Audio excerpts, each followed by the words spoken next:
अस्सलाम वालेकुम viewers, welcome back to my channel.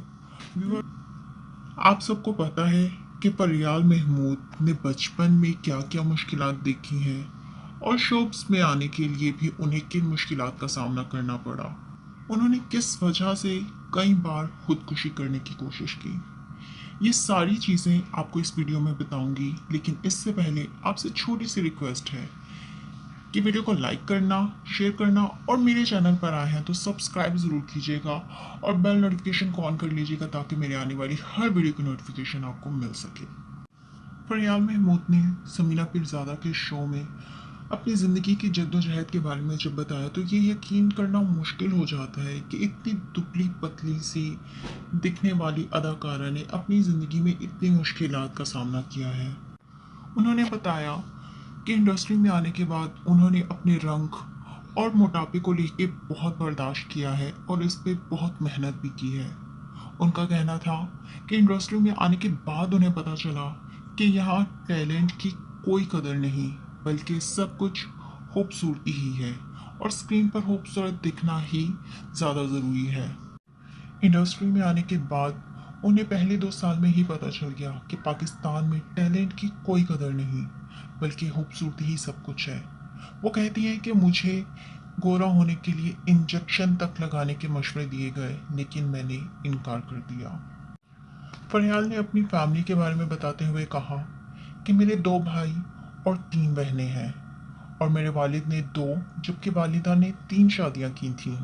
उन्होंने बताया कि मेरे वालिद की दूसरी शादी से 3 बेटियां हैं और मैं ही वो एक ज़रिया हूँ जो अपनी फैमिली को जोड़े रखती हूँ। मेरे वालिदैन एक दूसरे से बात नहीं करते और मेरे भाई भी मेरे वालिद को नहीं बुलाते। मेरे भाइयों को ये तक नहीं पता कि उनकी 3 बहनें हैं और ना ही मेरी बहनों को पता है कि उनके 2 भाई हैं। मैं अपने वालिद के पास भी रही और अपनी वालिदा के पास भी, इसलिए मैं उनके बीच वाहिद ज़रिया हूँ राब्ते का।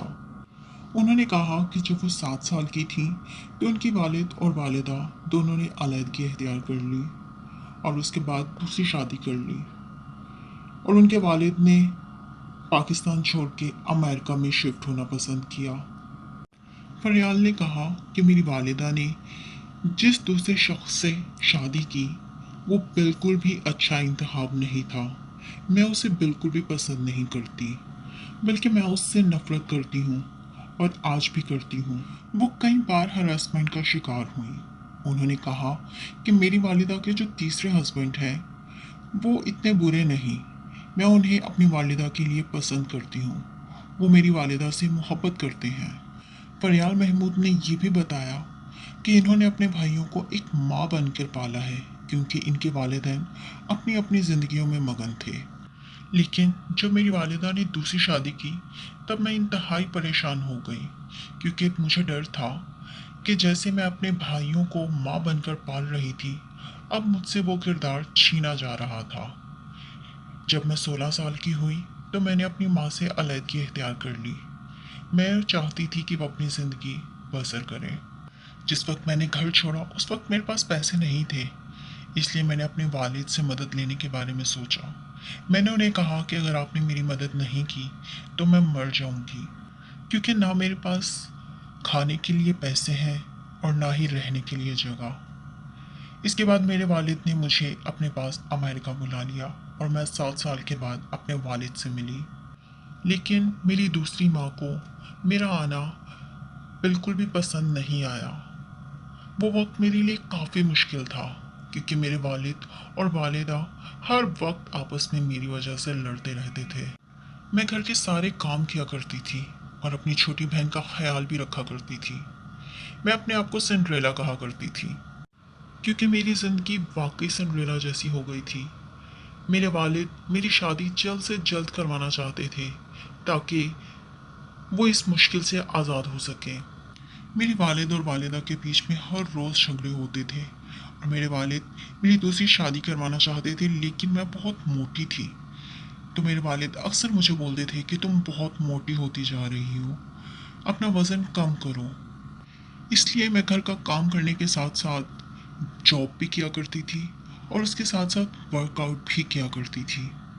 उन्होंने कहा कि मेरे वालिद मेरे लिए थोड़े फिक्रमंद थे, वो मेरा फेसबुक भी चेक किया करते थे। लेकिन ये बात मेरी वालिदा को बिल्कुल भी अच्छी नहीं लगती थी। लेकिन अब वो काफ़ी चेंज हैं। अब वो मुझे अक्सर अपने पास भी बुलाती हैं। उनका रवैया काफ़ी बदल गया है। उन्होंने कहा कि हर इंसान को अपना बचपन बहुत प्यारा होता है। मेरी सहेलियां भी अक्सर यही बात किया करती थी कि काश हमें हमारा बचपन मिल जाए। लेकिन मैं कहती थी कि नहीं, मुझे मेरा बचपन नहीं चाहिए। मैं जो ज़िंदगी अब गुजार रही हूँ वो काफ़ी बेहतर है। फरियाल ने बताया कि वालिद और वालिदा के बहुत ज़्यादा झगड़े की वजह से मैं न्यूयॉर्क शिफ्ट हो गई और पिज़्ज़ा डिलीवरी का काम शुरू कर दिया। इसके साथ साथ मैंने अपनी तालीम भी जारी रखी। फरियाल की ये बात उनके फैंस को सबसे ज़्यादा परेशान कुन कर गई जब उन्होंने बताया कि उनकी वालिदा और वो काफ़ी मजबूत हैं, लेकिन उनकी वालिदा के इंतखाब ने हमेशा उन्हें नुकसान पहुंचाया है। उन्होंने बताया कि उनके दूसरे वालिद जब उनकी वालिदा घर पर नहीं होती थी तो उन्हें कई बार जंसी हरासा करते रहे और ये सिलसिला 3 से 4 साल तक चलता रहा। तब तक जब तक उन दोनों के बीच अलैदगी नहीं हुई। उन्होंने कहा कि मैं ये बात ना अपनी माँ को बता सकती थी ना किसी और को। मैंने बहुत बुरा बचपन देखा है। उन्होंने कहा कि मैंने कई बार खुदकुशी करने की कोशिश की है। पहली बार मैंने अपनी सौतेली वालिदा की वजह से खुदकुशी करने की कोशिश की थी। मुझे लगा कि मेरी इस दुनिया में किसी को ज़रूरत नहीं, ना मेरे वालिद को ना ही वालिदा को, तो मेरा इस दुनिया में ज़िंदा रहने का क्या मतलब। इसलिए मैंने खुदकुशी करने की कोशिश की। उसके बाद मैं न्यूयॉर्क में 6 महीने के लिए हॉस्पिटलाइज रही और वो मेरी ज़िंदगी का सबसे अच्छा वक्त था क्योंकि वहाँ मुझे कोई परेशान करने वाला नहीं था। फरियाल ने कहा कि उसके बाद मैंने अपने वालिद से बात की कि मुझे लगता है कि अब मुझे पाकिस्तान चले जाना चाहिए। उन्होंने कहा कि मैंने 5 साल मेकअप आर्टिस्ट का भी काम किया था, इसलिए मैं पाकिस्तान आ गई और पाकिस्तान आने के बाद मैंने इंडस्ट्री ज्वाइन कर ली और एक्टिंग स्टार्ट कर दी और अब मैं काफ़ी खुश हूँ और मेरी ज़िंदगी में एक आदमी भी आ चुका है जो कि मेरा हमसफ़र बन जाएगा बहुत जल्द और उसका नाम है दानियाल राहील। और अब हम सब जानते हैं कि दानियाल राहील और फरियाल महमूद दोनों एक दूसरे को अपना हमसफ़र बना चुके हैं। हम सब की यही दुआएं हैं कि फरियाल, जिन्होंने इतनी मुश्किलात का सामना किया है, आने वाली ज़िंदगी में उन्हें कभी कोई मुश्किलात का सामना ना करना पड़े और वो अपनी ज़िंदगी हमेशा खुशी खुशी गुजारें। तो आप सबसे भी इसी तरह से एक छोटी सी रिक्वेस्ट है कि वीडियो को लाइक करें, शेयर करें और सब्सक्राइब ज़रूर कीजिएगा। इसके साथ बेल नोटिफिकेशन को ऑन करना मत भूलिएगा ताकि आप इसी तरह की इंटरेस्टिंग वीडियोस देख सकें। अल्लाह हाफ़िज़।